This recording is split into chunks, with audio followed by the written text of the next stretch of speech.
Hello friends, welcome back to our channel. ఈ రోజు నేను మీకు ఒక మంచి రెసిపీతో మీ ముందుకు వచ్చేసానండి. అదే కిచిడి. చూస్తున్నారు కదా, చాలా చాలా ఈజీగా మనం ఇంట్లో ఉన్న ఐటమ్స్ తోనే చాలా మంచి టేస్టీగా మనం ఈ కిచిడిని తయారు చేసుకోవచ్చు. మనం రెగ్యులర్ గా వెజిటేబుల్స్ అవి ఇవి తిని బోర్ కొడుతూ ఉంటుంది, కానీ ఇలా ఒకసారి చేసుకొని తింటే చాలా చాలా బాగుంటుంది. ఇప్పుడు దీనిలో ఒక కప్పు తీసుకున్నానండి నేను రైస్. ఇప్పుడు ఈ రైస్ కి మనం వాటర్ పోసుకొని ఒక హాఫ్ అన్ అవర్ మనం నానబెట్టుకోవాలి.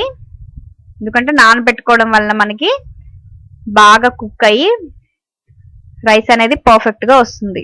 ఇప్పుడు ఈ విధంగా పక్కన పెట్టేసుకోవాలి ఒక హాఫ్ అన్ అవర్. ఇప్పుడు వేరొక పాన్ పెట్టుకొని పావు కప్పు పెసరపప్పు తీసుకోవాలి. మనం చేయబోతుంది పెసరపప్పుతో కిచిడి కాబట్టి మనం ఒక కప్పుకి హాఫ్ కప్పు పెసరపప్పుని తీసుకోవాలి. మీరు ఎంతైతే క్వాంటిటీ, ఒక కప్పుకి హాఫ్ కప్పు పెసరపప్పు అనమాట, అదే కొలతండి. ఇప్పుడు లైట్ గా డ్రై రోస్ట్ చేసుకున్నాం కదా, వీటిని వేగిన తర్వాత పక్కన పెట్టుకోవాలి. ఇప్పుడు వేరొక కడాయి పెట్టుకొని ఒక 1 టీ స్పూన్ నెయ్యి వేసుకోవాలి. 1 టేబుల్ స్పూన్ మనం నెయ్యి వేసిన తర్వాత ఒక 2 స్పూన్స్ కుకింగ్ ఆయిల్ వేసుకోవాలి. ఇప్పుడు దీనిలో బిర్యానీ ఆకు 2 వేసుకోవాలి, షాజీరా, లవంగాలు, అదేవిధంగా దాల్చిన చెక్క, వీటి స్పైసెస్ కూడా అన్ని వేసేసుకోవాలి ఈ ఆయిల్లో.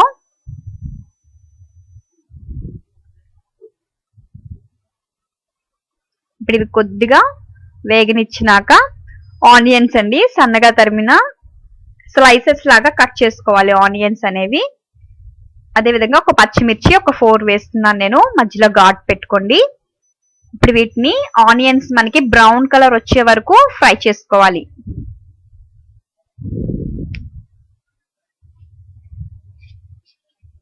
మనకి ఆనియన్ వేగడానికి కొద్దిగా టైం పడుతుంది కదా. ఇప్పుడు మనకి ఆనియన్ అనేది బ్రౌన్ కలర్ లో వచ్చేసాయండి.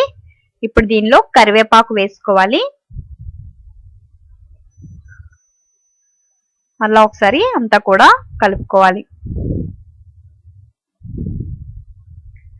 ఒక మీడియం సైజ్ టమాటా తీసుకున్నానండి, సన్నగా తురిమిన ఈ టమాటా 1 కప్పు వేసుకోవాలి. అదేవిధంగా క్యారెట్ వేస్తున్నాను నేను.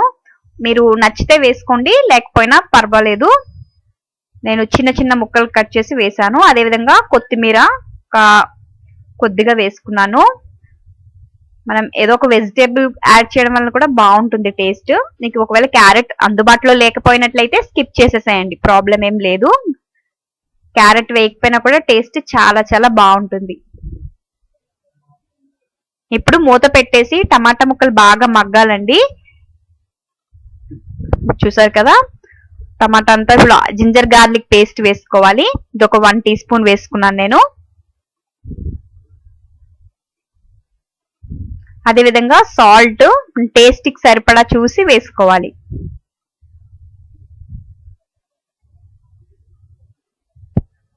పసుపు అండి, ఇది ఒక 1/2 టీ స్పూన్ వేసుకోవాలి. అంతా కూడా ఒకసారి బాగా కలుపుకోవాలి. ఇప్పుడు ఈ విధంగా మొత్తం అంతా ఒకసారి బాగా కలుపుకొని మళ్ళీ ఒక 2 నిమిషాల పాటు మూత పెట్టుకుందాము. ఇప్పుడు మూత తీసేసుకుంటే మనకి ముక్కలన్నీ కూడా మెత్తగా బాగా మగ్గిపోయాయి కదా. ఇప్పుడు దీనిలో పెసరపప్పు కూడా నేను కలిపేసానండి, వాష్ చేసేసుకున్నాను. 2 కలిపేసి వాటర్ అంతా తీసేసి ఇప్పుడు ఈ బియ్యం అంతా కూడా ఇందులో వేసేసుకోవాలి. హాఫ్ అన్ అవర్ నానబెట్టుకున్నవండి. పెసరపప్పు కూడా డ్రై రోస్ట్ చేసి అదే వాటర్ లో నేను నానబెట్టాను. ఇప్పుడు బియ్యాన్ని ఒక 2 ఈ అంతా కూడా ఈ స్పైసెస్ అన్ని పట్టే వరకు ఒక 5 నిమిషాలు బాగా కలుపుకోవాలి. ముందు రైస్ ఇలా కుక్ చేయడం వల్ల మనకి బాగా రైస్ అనేది బాగా కుక్ అవుతుంది. కిచిడి అనేది పర్ఫెక్ట్ గా వస్తుంది మనం ఇలా చేయడం వల్ల. చాలా మంది వాటర్ లో వేస్తూ ఉంటారు.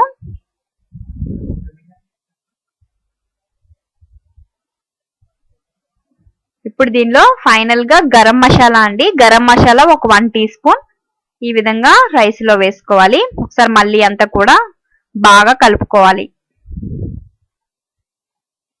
ఇలా వేయడం వల్ల మసాలా బాగా పడుతుంది. ఇప్పుడు 1 కప్పు రైస్ తీసుకున్నాం కదా, 2 కప్స్ వాటర్ యాడ్ చేసుకోవాలి దీనికి. ఇప్పుడు 2 కప్స్ వాటర్ వేసేసుకొని మూత పెట్టుకోవాలండి. కొద్దిగా మీడియం ఫ్లేమ్ మీద పెట్టుకొని బాగా ఉడకనివ్వాలి. ఇప్పుడే కనుక ఫస్ట్ టైం కనుక మా ఛానల్ని విజిట్ చేసినట్లయితే కనుక వెంటనే సబ్స్క్రైబ్ అవ్వండి. కిందనే ఉన్న రెడ్ బటన్ క్లిక్ చేయడం వల్ల మా ఛానల్కి సబ్స్క్రైబ్ అవుతారు. ఇప్పుడు చూడండి, మనకి రైస్ బాగా కుక్ అయిపోయింది. మూత తీసి చూద్దాం ఒకసారి. వావ్, మనకి పెసరపప్పుతో టేస్టీ అండ్ కిచిడి రెడీ అయిపోయింది. మంచిగా పెరుగు రైతాతో మనం సర్వ్ చేసుకుంటే ఎంతో టేస్టీ అండ్ కిచిడి రెడీ అయిపోయింది. ఇంకెందుకు ఆలస్యం, మీరు కూడా తప్పక ట్రై చేసి ఎలా వచ్చిందో నాకు కమెంట్ చేయండి. Thanks for watching.